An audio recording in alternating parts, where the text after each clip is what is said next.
कांता बहन की दो बहुएं थी, बड़ी कल्पना और छोटी प्रिया। कल्पना का जैसा नाम वैसा ही काम। सारा दिन कल्पनाओं में रहती, ना कोई काम करती ना कोई धाम।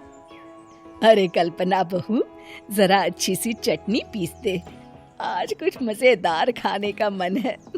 पेट में जलन हो जाएगी माँ जी बुढ़ापे में, और वैसे भी मेरा काम करने का वक्त शाम का है, आप प्रिया को ही बोल दो। इतना कहकर कल्पना वहां से चली जाती है। कांता कल्पना के ऐसे रवैये से काफी परेशान रहती हैं। मैं बना देती हूँ माँ चटनी, ऐसा बोलकर प्रिया माँ को चटनी बनाकर प्लेट में खाने को देती है कि तभी वहाँ कल्पना आ जाती है। अरे वाह चटनी, जरा चक्कर तो देखूं, बड़े दिन हो गए। अरे नहीं बहू, तू तो रहने ही दे चटनी खाना, पेट में जलन हो जाएगी।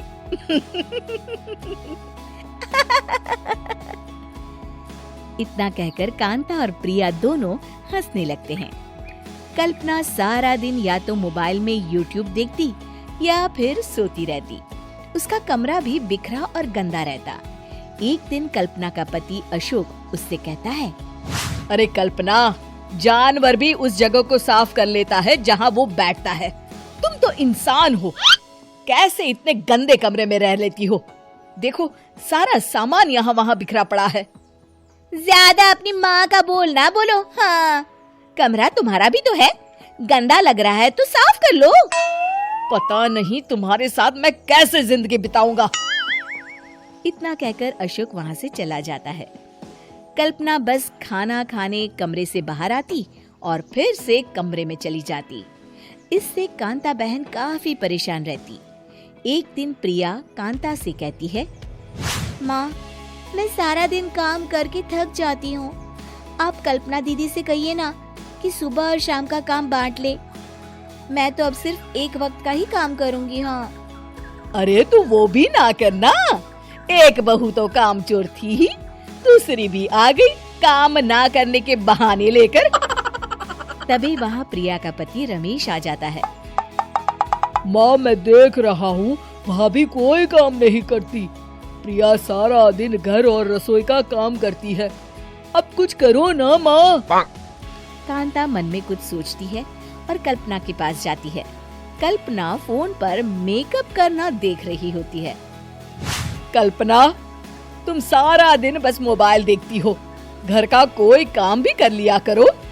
प्रिया सारा दिन काम करके थक जाती है, आज से मैंने फैसला किया है, एक वक्त का काम तुम करोगी, सुबह का खाना तुम बनाओगी और रात का प्रिया। आप लोगों ने काम को हवा बना रखा है। अरे पता नहीं थोड़ा सा ज्यादा काम करने में आप लोग घबरा क्यों जाते हैं। और हाँ, बहुत ज्यादा प्रिया की तारीफ मत करिए मेरे सामने, बड़ी बहू तो मैं ही रहूंगी।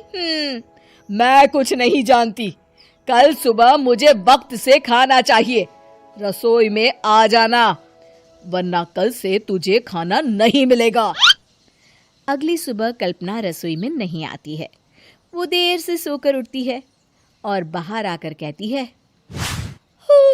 अरे भूख लगी है, आज खाने में क्या है? इतनी देर हो गई, आज किसी ने मुझे उठाया भी नहीं, पता नहीं कहाँ है सब। कल्पना को घर में कोई नहीं दिखता। वो रसोई की तरफ जाती है जहाँ बड़ा सा ताला लगा होता है। अरे रसोई में ताला! ओ, मैं तो भूल ही गई थी। माँ ने आज से सुबह का खाना मुझे बनाने को कहा था। हे भगवान, इतने लोगों का खाना बनाना क्या आसान है? तभी घर के सारे सदस्य बाहर से वापस आते हैं। वाह माँ जी, मजा आ गया छोले भटूरे खाकर। मेरे मुंह में तो अभी भी स्वाद आ रहा है। अरे कल्पना, तेरे भरोसे रहते तो हम तो भूखे ही रह जाते। कल्पना को बहुत गुस्सा आ जाता है। अब बहुत हो गया, आज से मैं अपनी रसोई अलग कर रही हूँ, मैं अपना खाना खुद बना लिया करूंगी। कल्पना अपनी रसोई अलग कर लेती है, पर आए दिन उसका देर से उठना और काम न करने की आदत से वो भूखी ही रह जाती थी। उसी के सामने घर के लोग अच्छे अच्छे पकवान खाते और कामचोर कल्पना को जैसे तैसे ही खाना बनाकर खाना पड़ता। पर एक दिन तो हद ही हो गई। माँ, दीदी आज सुबह से कमरे से बाहर नहीं निकली, हमें जाकर देखना चाहिए। सो रही होगी कामचोर कहीं की, पर तुम कहती हो तो चलो देख लेते हैं उसे। कल्पना कमरे में पेट पकड़कर बैठी होती है। हाय मेरा दर्द पेट दर्द के मारे मर रही हूं मैं।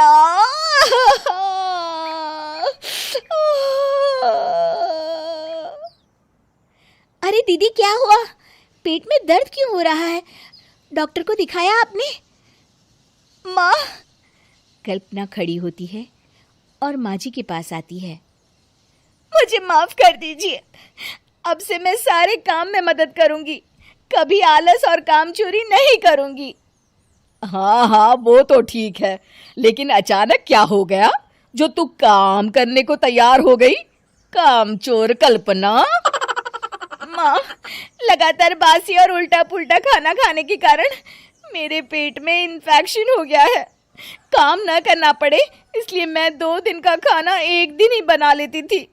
बासी और खराब खाना खाने के कारण लेने के देने पड़ गए। पेट में दर्द हो रहा है। चलो अच्छा हुआ, देर आए दुरुस्त आए।